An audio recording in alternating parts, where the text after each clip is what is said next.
दोनों अचेत अवस्था के बीच में सो नारद जी को कहते हैं देव ऋषि ज्ञान वैराग्य को जगाने के लिए श्रीमद् भागवतम शास्त्रम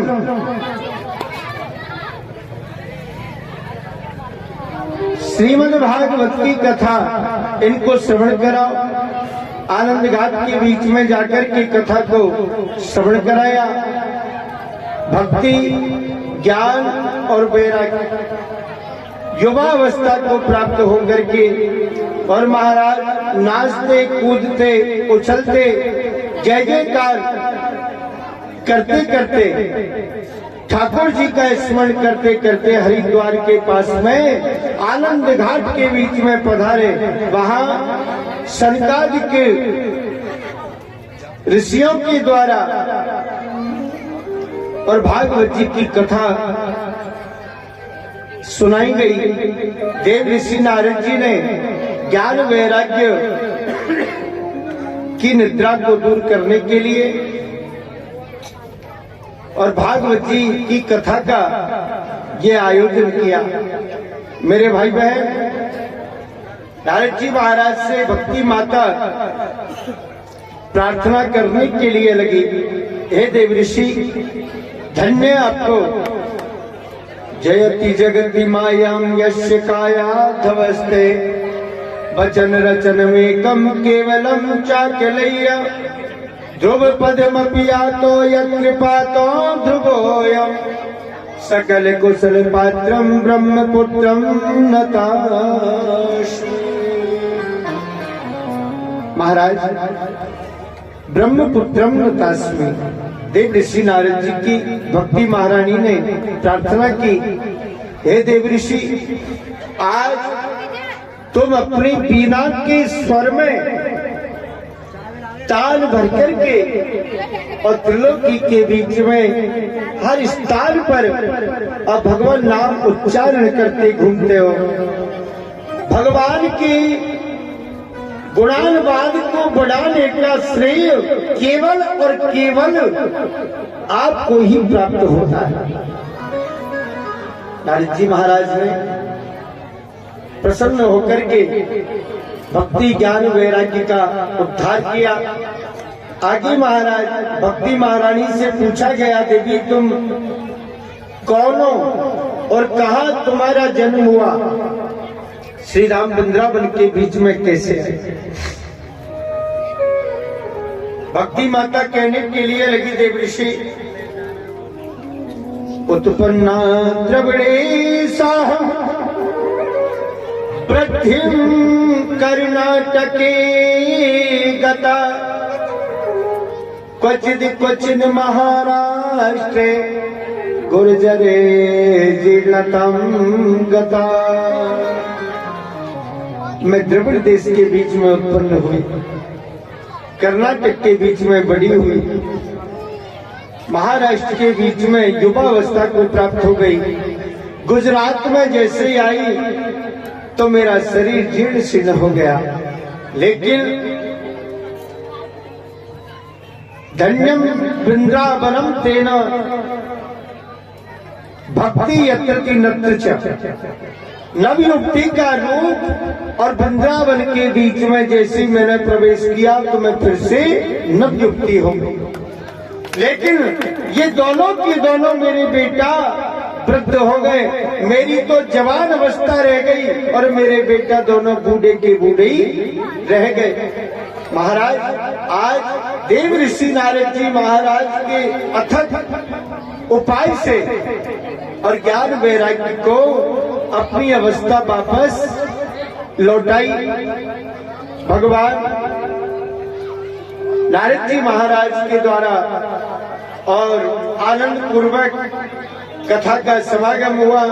इस भागवत जी को सुनकर के ज्ञान वैराग्य नाचने लगे, गाने लगे, जय जयकार करने के लिए लगे। इधर महाराज आगे चल करके श्री सुखदेव जी सूत जी महाराज कहने के लिए लगे हैं, बोले देखिए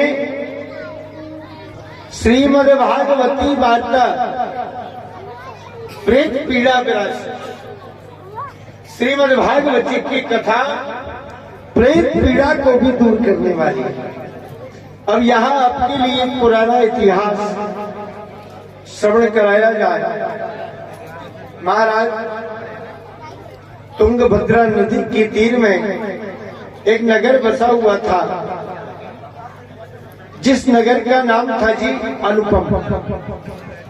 पहले हमारे जो बुजुर्ग लोग थे ना, वो ऐसे जाकर के बसवास किया करते थे, ऐसे स्थान पर जाकर के रहा करते थे कि जहां 5 सुविधाएं हैं। कौन कौन सी?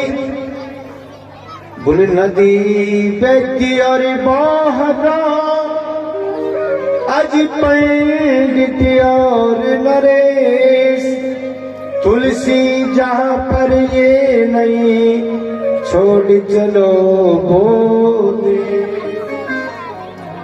नदी का किनारा है, वैद्य भी होना चाहिए, बोरा भी होना चाहिए, और जिस नगर में, जिस बस्ती के बीच में हम रहे, वहां ब्राह्मण का घर भी होना चाहिए। हमारे शास्त्र ऐसा कहते हैं बंधुओं, जिस बस्ती के बीच में, जिस नगर के बीच में ब्राह्मण का एक भी परिवार नहीं है, वो नगर, वो बस्ती शमशान भूमि के तुल्य मानी गई है। इसलिए ब्राह्मण का रहना आवश्यक है। हमारे बुजुर्ग लोग 5 सुविधाएं देखते थे, ठीक है। और जब यात्रा में जाते थे ना, तो 5 सुविधाएं अपने साथ में लेकर के जाते थे हमेशा। कौन कौन सी? जहां सुविधा होती थी वहीं तो जाकर के रहते, और यात्रा में भी जब जाते थे तो 5 सुविधाएं साथ में लेकर के। आज के लोग बोले कहाँ जा रहे हो? बोले बाजार जा रहे हो। तो बोले ऐसा करो, थैला ले जाओ हाथ में, आती तो फिर सब्जी ले आना। अरे बोले थैला मेरे हाथ में अच्छा नहीं लगता, मुझे शर्म आती है थैला लेने में, पॉलीथीन में लटका के ले आओ। वाह भैया, थैला हाथ में लेने में शर्म आती है? हमारे बुजुर्ग लोग 5 सुविधाएं साथ में लेकर के हमेशा आगे बढ़ते थे। कौन कौन सी? बोले चाकू चकमक चिमठी, अजी लाठी लोटा डोर, तुलसी जिन पर ये नहीं, वो नर कतई लपो। इसलिए ये 5 सुविधाएं साथ में होंगी। आज हमारे नवयुवक के लोगों से आप कहेंगे थैला ले जाने में भी लज्जा करते हैं, नहीं ले जा सकते, हाथ हिला करके जाएंगे बस। लेकिन बंधुओं, ये अच्छी बातें नहीं। हमारे पूर्वजों ने जो व्यवस्थाएं बनाई है, उसी के अनुरूप अगर हम चलते रहें तो बहुत ही अच्छा होगा। ये माने जन कटलस्तु सर्वदा सदा दुराचार तथा बीमारी बना। इस तरह से मनुष्यों का मन, मनुष्यों की प्रक्रियाएं और सब धीरे धीरे बदलने के लिए लगे। अनुपम नगर बसा हुआ था तुंगभद्रा नदी के तीर में। सारे समाजों के लोग उस नगर के बीच में, गांव के बीच में निवास किया करते थे। एक घर पंडित जी का भी था। पंडित जी बड़े अच्छे थे, विद्वान पंडित जी थे, लेकिन पंडित जी के घर में सर्व आनंद भी थे, परंतु एक कष्ट भी बहुत बड़ा था। वो क्या कि पंडित जी के कुछ संतान नहीं। और महाराज, जिसके घर में संतान नहीं है ना, उससे जाकर के समाचार पूछो, उसके क्या हाल है। अरे जिसको संतान नहीं है, उसको दिन में चैन नहीं है और रात में नींद। और संतान से बड़ा कुछ और भी होता है क्या? सबसे बड़ी संतान ही तो होती है। कहते हैं बंधुओं, संतान वो होती है तुम कहो तो 7 पीढ़ी को तरा दे और तुम कहो तो 7 पीढ़ी को मिट्टी में मिला। पंडित जी के मन में बड़ा दुख। पंडित जी को बड़ा कष्ट, उपाय किया, अनेक उपाय किए, कुछ प्राप्त नहीं हुआ। एक दिन विचार किया आत्मदाह करके नष्ट हो जाऊं, ऐसे जीवन को क्या जीना। नदी की तीर में चले गए, कूद करके आत्मदाह करने का विचार किया। जैसे कूदने लगे, महाराज कहीं से घूमते घूमते एक संत जी आए। संत जी ने आकर के ब्राह्मण देवता का हाथ पकड़ लिया। कहा जी ब्राह्मण देवता आप ये क्या कर रहे हैं, ये तो पाप है, ऐसा आपको नहीं करना चाहिए। बोले महाराज मुझे मरने दीजिए, मुझे जीने का कोई अधिकार नहीं है। क्यों? बोले मेरे कोई संतान नहीं, और जिसके संतान नहीं है ना उसको संसार जीने नहीं देता। बोले मानुषी भयभीत मत होइए, चिंता मत कीजिए, मैं देखता हूं तुम्हारे भाग्य में संतान का योग है या नहीं।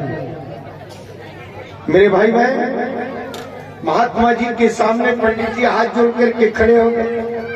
महात्मा जी ने पंडित जी के भाग्य में जो लिखा हुआ है उसको पढ़ लिया।